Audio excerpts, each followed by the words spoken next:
I'm Priscilla Barrera with the Investing News Network, and here with me today is Ken Brinsden, Managing Director and CEO of Pilbara Minerals, and Dale Henderson, COO of Pilbara Minerals as well. Thank you so much for joining us today. Oh, Priscilla, nice to be with you. We're here once again at the Cathodes conference where there will be a lot of talk about lithium. What have been some of the trends you've seen this year in the market?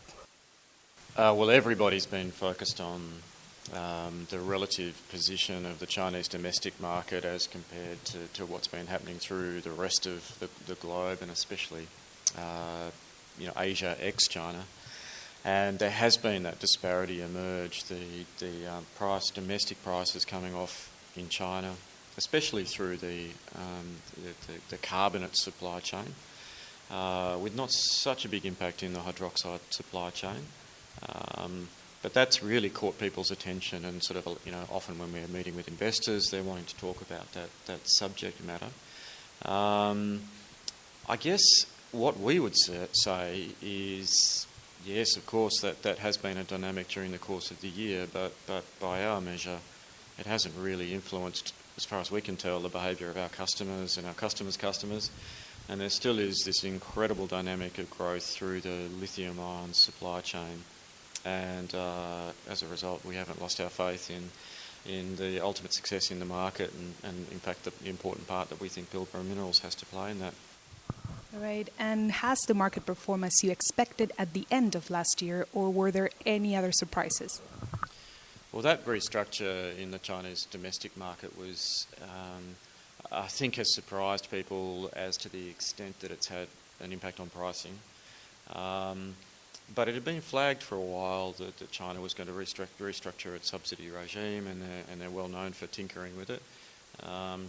Perhaps the dynamic that surprised everyone is just how much the impact was, especially in that carbonate supply chain, pricing outcomes, cash flow issues, and if there's any good news to come out of all that, it's that the dynamic of changing the supply chain so that it suits the high nickel cathode materials in the Chinese market is well underway. And actually I'm optimistic that that's an important change, ultimately good for the industry.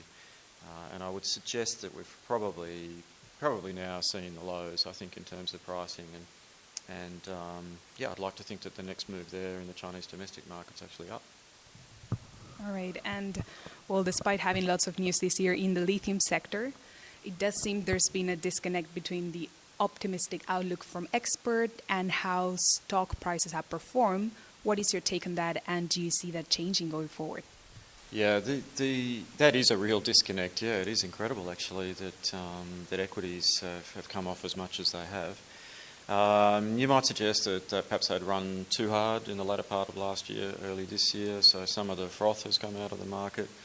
But I think what the persistent theme is actually still a very healthy dynamic in terms of growth in the lithium-ion supply chain, the requirement for significant growth in the raw material supply base, and that's well, in fact, that's the opportunity that Pilbara Minerals really sees in being an active participant in lithium raw materials. There clearly needs to be a material amount of new supply come to the market.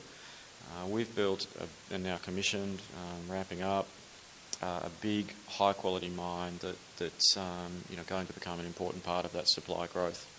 And what would be your best piece of advice for someone who's looking into jumping to the sector or is a new investor in the lithium market?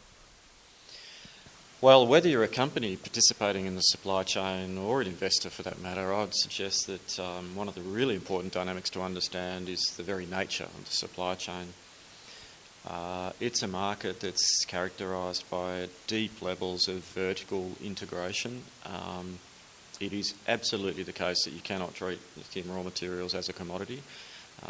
People are building a chemical process and fundamentally trying to achieve a very high bar in quality, and as a result they need to be able to secure high quality raw material supply, and that supply doesn't change. In fact, they want the same thing, week in, week out, quarter in, quarter out, year in, year out, so that they can optimise their chemical process. So for new participants, it's all about understanding the nature of the supply chain and knowing your customer and actively positioning for where the real growth is being driven in the industry. I think that actually is quite clear now that the high nickel cathode materials are the preferred source of the highest quality batteries, the highest energy density batteries, but equally the lowest cost of raw materials. So that means that the industry is skewing towards the hydroxide subset of lithium markets, and I think that plays well to new large, low cost, high quality hard rock mines, and hence our excitement about being an active participant in that part of the supply chain. All right. And looking ahead, what do you expect for the lithium market overall next year? Better market, more of the same?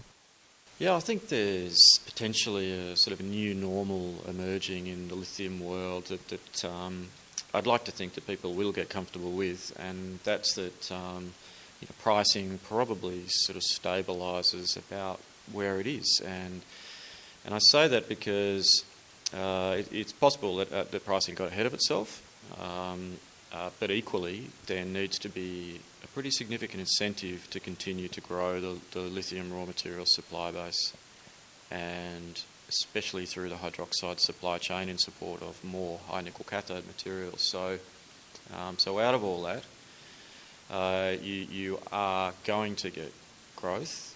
I think those high prices, medium prices, let's put it that way, still translate to fantastic business for one like Pilbara Minerals, and as a result, we think there's plenty of benefit in that for our shareholders. So that's really how we'd see the market unfolding from here. I think the equities probably got too far disconnected from the reality and growth in the supply chain, so I'd like to think that a bit of positive sentiment comes back into the stocks as well. All right, Dale, let's now talk about Pilbara Minerals specifically. Had lots of news this year. What would you say was the biggest news for you? The biggest news would absolutely be a very successful build, a great ramp up, and now stepping into production. So we're absolutely delighted with what we're seeing with the plant, and production as a whole has been performing very well with throughput and quality, and all of that culminated with our first vessel last month, so we're really happy about that. All right, and looking ahead to next year, what's next for your company? Next year will be another busy year, and there's really three big things we're looking to do next year. The first of which is about continuing to maximise the production for our stage 1 plant. The second is our expansion case, so we're moving forward, expanding the operation, more than doubling, which by the way is customer driven. They're asking and pleading for more product, so that's a great thing to be doing, is to be expanding the operation. And thirdly, the other key objective for next year is to formalise our participation in the downstream processing facility that we're partaking with POSCO in South Korea, and they're moving forward very quickly with that, so we're looking forward to becoming involved in that. So busy year ahead. All right, thank you so much for joining us today. Thank you very much.